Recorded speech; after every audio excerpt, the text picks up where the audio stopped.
आपले देवघर कसे असावे, घरोघरी आपले देवघर असते, देवाचं मंदिर असतं, मग ते आपण कसं ठेवावे. आपण देवघर घरोघरी पाहतो तर देवघराला ह्या 3 किंवा 2 पायऱ्या घरोघरी असतातच. तर मग आपल्या आता बघा देवघराला आपल्या 3 पायऱ्या आहेत. मग आपण देव कसे ठेवावे. बघा पहिली पायरी असते आपली देवघराची, त्या पहिल्या पायरीवर आपण श्री स्वामी समर्थ महाराजांचा फोटो ठेवावा. तसेच आपण दुसऱ्या पायरीवर कुलदेवी आणि कुलदैवत यांचा टाक ठेवावा. आपली जी कुलदेवी असेल, तुमची तुळजाभवानी असेल वगैरे, म्हणजे खूप साऱ्या कुलदेवता आपल्या असतात. कोणाची महालक्ष्मी असते, कोणाची कुलदेवी, कोणाची सप्तशृंगी. तुमची जी कुलदेवी असेल त्याचा तुम्ही टाक ठेवायचा पहिल्या पायरीवर.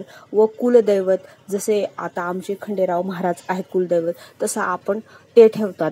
ज्याचं त्याचं जसं कुलदेवी, आपली कुलदेवी महाराष्ट्राची आपली तुळजाभवानी आहे, तर मग या दुसऱ्या पायरीवर तुळजाभवानी माता व कुलदैवत खंडेराव महाराज यांचा टाक ठेवावा.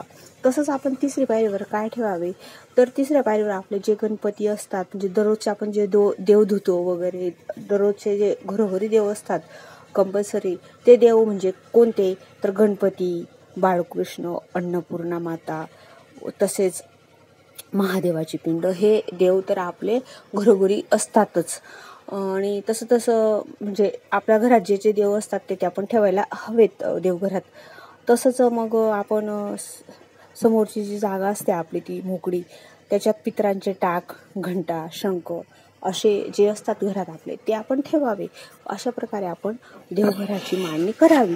आणि देवपूजेला हे साहित्य जे असतं ते जवळपास तर आपलं असतंच.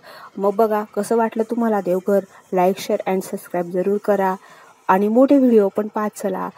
मोठे व्हिडिओ अक्षर तृतीयाचे पण व्हिडिओ टाकलेले आहेत. अक्षर तृतीया कशी साजरी करायची, अक्षर तृतीयाला काय काय घरी आणायचं, आपण अक्षर तृतीयाची पूजेमध्ये काय काय वापरायचं, ते पण व्हिडिओ आहेत. तुम्ही फक्त छोटेच बघतात, मोठे का बघत नाही तेच कळत नाही. मोठे पण बघत चला ना.